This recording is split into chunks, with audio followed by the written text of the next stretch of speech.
Belə şampun bizdə yoxdur. Bizə bir dənə şampun lazımdır. Avtomobil üzərində olan bütün çirki silsin atsın. Maraqlı deyil, lak boy örtüyünə belə ziyan vursa da olar. Qazonun üzərinə düşəndə qazonu yandırır. Ağacın dibinə töksək ağac quruyur. Bədənimizin bir hissəsində dəysə bədəndə səpişlər əmələ gəlir. Çox güclü allergik təsirləri var. Nəzərinizə çatdırım ki, belə şampun bizdə yoxdur. Bizdə olan avtoyuma şampunları mərhələli şəkildədir. Koxun 58 illik kimyəvi təcrübəsinə əsaslanaraq bu gün qarşımızda birinci mərhələdə rəqibi olmayan, əvəz olunmaz Green Star. Nəyə görə Green Stardır? Çünki Green Starın pH dərəcəsi, eləcə də kimyəvi tərkibi elə şəkildə balanslaşdırılıb ki, bizim avtomobilimizin lak boy örtüyünə, eləcə də üzərində keramika və ya PPF varsa ona ziyan vurmadan statik çirk səviyyəsinə qədər, yəni ən dərində olan çirk səviyyəsinə qədər, ən dərində olan çirklərdən söhbət getmir. Əgər avtoyuma şampunu birinci mərhələdə bütün çirki atıb sökürsə, bu bizim üçün və avtomobilimiz üçün birmənalı şəkildə çox təhlükəlidir. Təhlükəsiz şəkildə biz birinci mərhələni keçdikdən sonra Green Star özündən sonra gələn dostlarına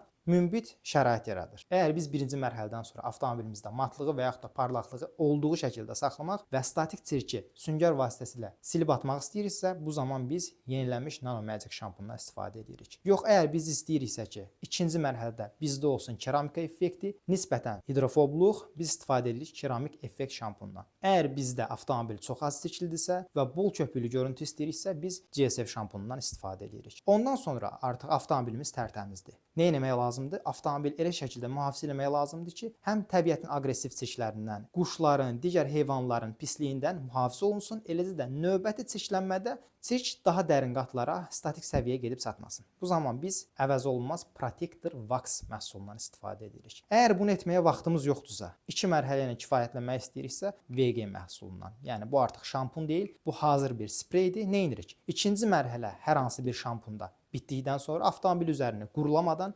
birbaşa sprey şəklində avtomobilə sıxırıq və ardından normal su ilə duruluruq. Protector Wax-da olduğu kimi qoruyucu mum qatı və Lotus effekti avtomobil üzərində dərhal özünü biruzə verir. Koxun strategiyası heç zaman olmayıb ki, bircə şampun istifadə olunsun avtomobildə və avtomobil tərtəmiz olsun. Bu həm fiziki olaraq əslində bunu etmək istəsəydi Kox çoxdan edərdi. Əgər avtomobil mərhələli şəkildə yuyulmazsa, onun üzərində olan çirkləri biz istədiyimiz şəkildə söküb atmaq təhlükəsiz şəkildə mümkün deyildir.